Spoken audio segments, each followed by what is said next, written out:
আচ্ছা দিব না, বাড়িতে গেলে দেখাই দিও কোনটা অর্ডার দেওয়া লাগবে, তখন অর্ডার দিয়ে দিব না, ঠিক আছে?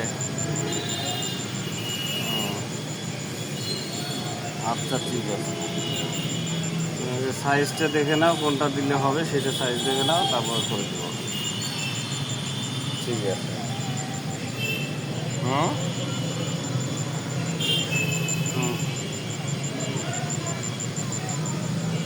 আচ্ছা ঠিক আছে, ঠিক আছে, তুমি গবেষণা করো, আমি দিব না, অসুবিধা নেই। ওকে ওকে। দুপুরে ভাত খাই নি, ডিম আর দুধ খাইছি।